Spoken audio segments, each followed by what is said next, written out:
उद्धव ठाकरे आज उद्या सिंधुदुर्ग रत्नागिरीच्या दौऱ्यावर सावंतवाडीत उद्धव ठाकरेंची सभा। कुडाळमधून उद्धव ठाकरेंचा ताफा जात असताना भाजप कार्यकर्त्यांची घोषणाबाजी, पोलिसांनी तातडीने हस्तक्षेप करत कार्यकर्त्यांना रोखलं। अजयकुमार बन्सल यांनी जालना पोलीस अधीक्षक पदाचा पदभार स्वीकारला। मावळते पोलीस अधीक्षक शैलेश बलकवडे यांना पोलीस प्रशासनाकडून निरोप। उपमुख्यमंत्री अजित पवार बारामती दौऱ्यावर, अजित पवारांकडून विविध विकास कामांची पाहणी। उपमुख्यमंत्री अजित पवारांकडून बारामती तालुक्यातील मळदमध्ये स्केटिंग ट्रॅकचं उद्घाटन, चंदू काका सराफ यांच्या फार्मची अजित पवारांकडून पाहणी।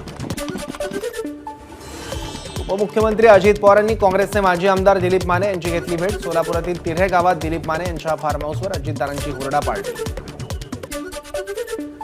विदर्भाची काशी समजल्या जाणाऱ्या मार्कंडा देवस्थानाला उपमुख्यमंत्री देवेंद्र फडणवीसांची भेट। शिवाचं दर्शन घेतल्यानंतर फडणवीसांकडून मंदिर परिसराची पाहणी। केंद्रीय राज्यमंत्री रामदास आठवले यांनी घेतलं शिर्डीच्या साईंचं दर्शन। साईबाबा संस्थानच्या वतीनं आठवलेंचा सत्कार। लातूरमध्ये गौतमी पाटीलच्या कार्यक्रमात तरुणांची हुल्लडबाजी, डोक्यात दगड लागल्याने एक तरुण जखमी। तसंच कार्यक्रम व्यवस्थित पाहता यावा यासाठी तरुणांनी नेत्यांचा बॅनर फाडला। काँग्रेसचा चंद्रपूर लोकसभेचा उमेदवार हायकमांड ठरवेल, आमदार सुभाष धोटे यांची प्रतिक्रिया। विदर्भात अजित पवार गटाला एकच जागा सोडण्याचा भाजपचा विचार, भंडारा गोंदियाची जागा भाजप लढवण्याच्या विचारात भाजपमधील सूत्रांची माहिती। जळगावमधील अमळनेरच्या तत्वज्ञान केंद्रात साने गुरुजींचं वास्तव्य होतं। साने गुरुजी ज्या खोलीमध्ये राहत होते त्या खोलीला साने गुरुजी स्मृती कक्ष असं नामकरण। 97व्या अखिल भारतीय साहित्य संमेलनात साने गुरुजी यांच्या पुतणी सुधा साने यांचा सन्मान, तर साने गुरुजी यांच्या कर्मभूमीत सन्मान झाल्याचा आनंद। सुधा साने यांची एबीपी माझाकडे प्रतिक्रिया। अहमदनगरमध्ये गावठी कट्टे बाळगणाऱ्या दोघांना अटक, आरोपींकडून 2 गावठी कट्टे आणि 4 जिवंत काडतुसं जप्त, स्थानिक गुन्हे शाखेची कारवाई। धुळ्यात पोलीस दलाच्या वतीनं मॅरेथॉन स्पर्धेचं आयोजन, 13,000हून अधिक धुळेकरांचा रन फॉर पांझरा या मॅरेथॉन स्पर्धेत सहभाग। गडचिरोलीत पोलीस दलाकडून मॅरेथॉन स्पर्धा, उपमुख्यमंत्री देवेंद्र फडणवीसांची उपस्थिती। सांगलीत शिवगर्जना महानाट्याचं आयोजन, महानाट्यामध्ये जवळपास 250 कलाकारांसह हत्ती, घोडे, उंट, बैलगाड्या यांचा प्रत्यक्ष वापर करण्यात येणार। धोमचा उजवा कालवा फुटला, लाखो लिटर पाणी वाया, साताऱ्यातील व्याजवाडी परिसरातली घटना।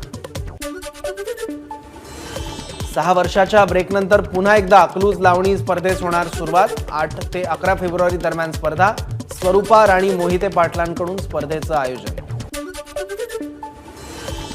कोल्हापूरच्या राधानगरी तालुक्यातील ठिकपुर्ली गावात कावीळची साथ, गावातील 15 जणांवर रुग्णालयात उपचार, नागरिकांमध्ये भीतीचं वातावरण।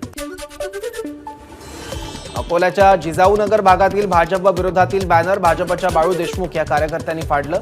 भाजपचं विकास कामाकडे दुर्लक्ष, बॅनरवरचा मजकूर, तर बॅनर फाडणाऱ्या विरोधात कारवाई करण्याची वंचितची मागणी।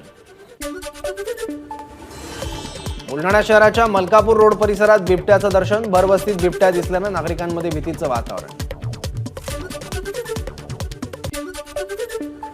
भंडाऱ्यात गांजाची तस्करी करणारा ट्रक पोलिसांनी पकडला, 2 लाखांच्या गांजासह 15 लाखांचा मुद्देमाल जप्त।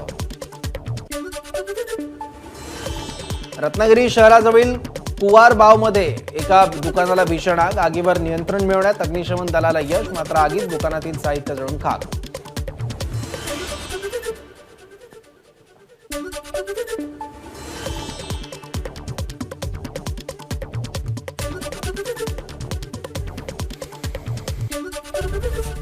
एबीपी माझा, उघडा डोळे बघा नीट।